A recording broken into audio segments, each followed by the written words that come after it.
If you're here, it's because you want to start the school year off in the best possible way so you can finish top of your class. And you know what? You did the right thing by clicking on this video. My name is Maxime. I'm a student at Dauphine, and I went from an average of 12 in my second year to an average of 18 in my final year. However, I'm no genius. I'm just like you. Since the first year, I've been average. I don't understand things any faster than the others, and my parents, who were Chinese immigrants, couldn't help me with my homework. But what made the difference for me in my final year is that I developed good work habits that allowed me to excel while managing weight training, content creation, piano, and entrepreneurship. Forget everything you thought you knew about yourself. The start of the school year is like starting a new game of Pokemon. A blank slate, a new class, a new teacher, a new buzz cut for some, but most importantly, a new mindset. Just like in Pokemon, you have to choose the best possible starter right at the beginning. So if you start with an old Magikarp that attacks dunking, well, you're dead. In this video, we're going to reprogram your brain so that from the first trimester, you get an average of 18. Yes, an average of 18. I'm not kidding, that's the goal. Everyone can do it and you can do it too. 1. Change your identity. If you want to get different results, you'll have to take different actions. And if you want to take different actions, you'll have to adopt a different mentality. Stop seeing yourself as the average student who doesn't understand, who's distracted in class. In short, stop blaming yourself for all your old faults. Now, tell yourself that you're at 100% of your potential. Be enthusiastic, receptive, open-minded, ready to receive information. You are intelligent and you are capable of understanding any lesson if you take the time to listen seriously. That is what changed everything for me. When I started my Commis Belair, I started asking myself this question constantly. What would the excellent student do right now in my place? The excellent student, the one with an average of 30/20ths, is the one who sits at the very front, the one who participates frantically in class and uses his study hours to get ahead. Your goal is simple. Copy all the little actions that the excellent student would do in your place. Exactly like Kakashi in Naruto. Kakashi is basically a classic ninja, but what makes him exceptionally cheated is that he perfectly copies the best techniques of the best ninjas. Do the same as a student. Imagine, you come home and you don't know what to do. Boom! You think of the excellent student. What would he do in my place? The excellent student knows that he has a math test in 3 days. So boom, reflex.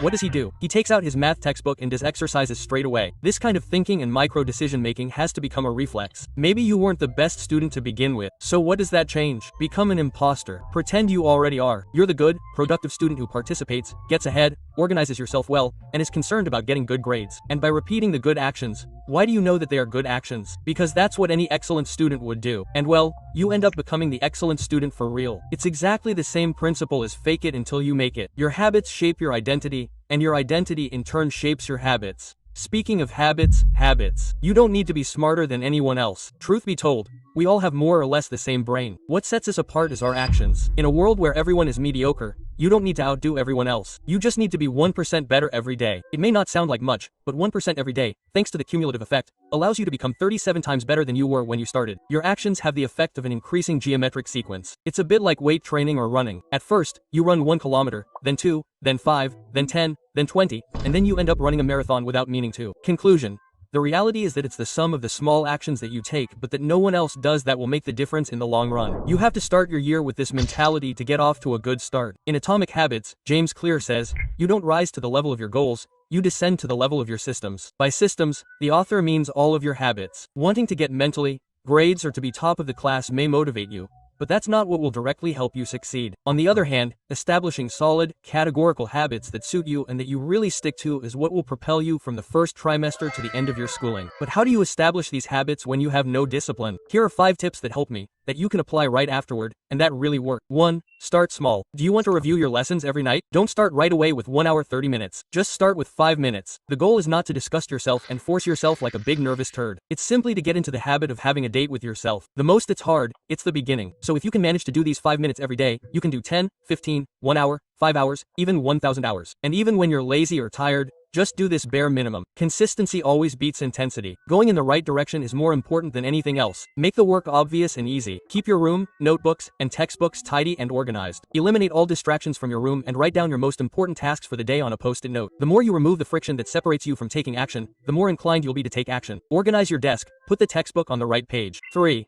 Be demanding of yourself. Tell yourself that it's not okay to not stick to your habits. Not working as usual should piss you off and frustrate you because it would mean you're not doing yourself. Respect. Always think about your identity. For example, I tell myself right now, I'm Maxime Lim. It would be weird not to work on this video. It's like showering or brushing your teeth. Imagine, if you didn't do them every day, would it make you itch like crazy? Well, adopt the same mentality in your studies. It's weird not to do your homework, not to get ahead in class. Instead of telling yourself, I have to study, tell yourself, I'm the type of person who studies every day. Write down each day that you keep your habits in a notebook, a table or even a calendar and think of your habits as a video game. Watching the success day chain will make you want to stick with it. 5. Be patient but consistent. You won't necessarily see results in a week. You have to accept that you won't get immediate results, Tell yourself that it's normal and trust the process. And very importantly, don't miss a habit for days in a row. To be consistent, never break this rule. Habits are part of your DNA and you mustn't deviate from the trajectory. When these habits become automatic, you don't even need motivation to do them anymore. Revisions become normalized and ultimately satisfying. Ask yourself right now,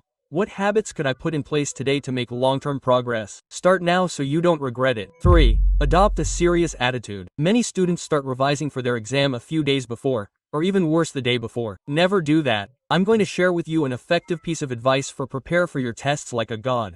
Keep telling yourself that revision for the test doesn't start when the teacher announces the date of the test. Revision for the test starts in class during each lesson period. Tell yourself that each lesson period is an opportunity to revise and practice. So, be serious and involved. So, when you're solving this equation in class, do it thoroughly because it will help you for the test. When you adopt this mentality, it's as if you're systematically revising 10 times more than the others. So, put yourself in the front row, ask questions, participate. The activity will make you revise even more. And this also applies to homework, which also prepares you for the test. Not only will you remember your lessons better in general, but you'll also spend less time working at home. So spend more time on your passions and with your friends. In the end, I got 19/20ths on a math test in 3 hours without revising. That day, I hadn't revised because, like an idiot, I had completely forgotten that we had a test.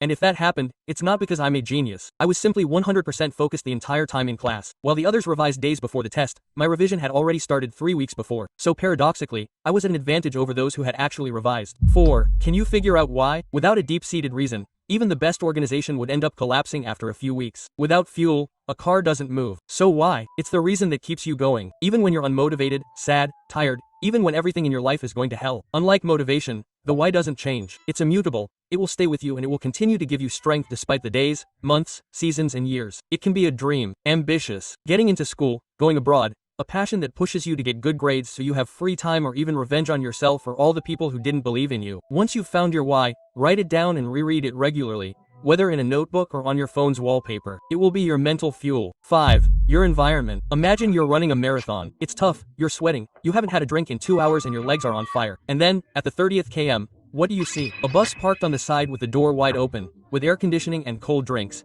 And all the runners who want to give up are getting on. And honestly, even if you had sworn to yourself to finish, you've inevitably had this thought that crossed your mind. The one that says, come on, get in with them, it'll be better and it will do you good. And let's be honest, if we gave every runner that choice, there's bound to be some who would give up and get on that bus. Not because they're weak, but because they're simply human. The takeaway from this story is that our environment influences our choices much more than we think. No matter how motivated you are, if your environment offers you an easy way out, sooner or later you'll learn it. And it's the same with studying and productivity. If you're working with your phone, your computer, your console next to you with notifications, and your friends are playing games next to you, that's your air-conditioned bus, and sooner or later you'll end up getting on it. And conversely, if you remove all your escape routes, for example by leaving your phone in another room, by working in a library, or by working with someone serious, that's like removing the very choice to give up. And that's what really keeps you focused on finishing your work. If in our example, we told all the runners that they would end up decapitated if they didn't finish the marathon, I'm willing to bet that 100% of them would have crossed the finish line. Truly disciplined people know that our decisions are never completely free,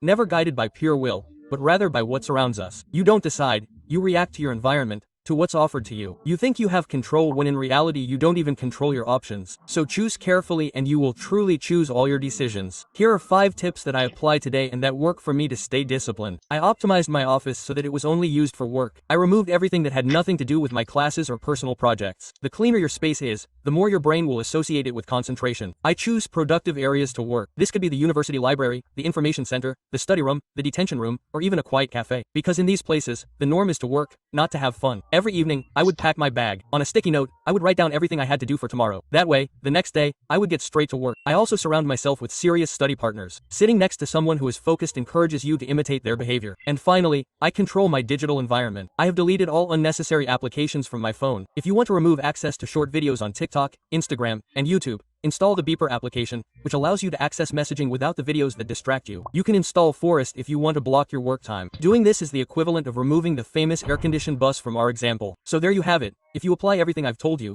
you will arrive at class with an identity as an excellent student, with good habits, a serious attitude, a why that pushes you even in the worst moments and an environment that pulls you up. And remember what I told you at the beginning, life is a real video game. Back to school is a new game that begins. You have the choice of your starter. Everything is in your hands. If you want, you can take Magikarp and spend a year struggling hoping that he evolves one day, or you can choose Charmander directly. The best starter, the most disciplined, motivated, focused, ready to burn all your excuses. The thing is, no one is going to hand you this version of yourself on a plate. It's up to you to build it day after day, road after road, dungeon after dungeon, test after test. And if you stick with it, I promise you that one day you will look at your report card and see the average you always dreamed of having. That day, you will realize that you didn't just get better grades. You transformed yourself into someone better. On that note, that was Maxime, your favorite student. Give it a thumbs up, subscribe, take care of yourself, and most importantly, stay strong. Bye.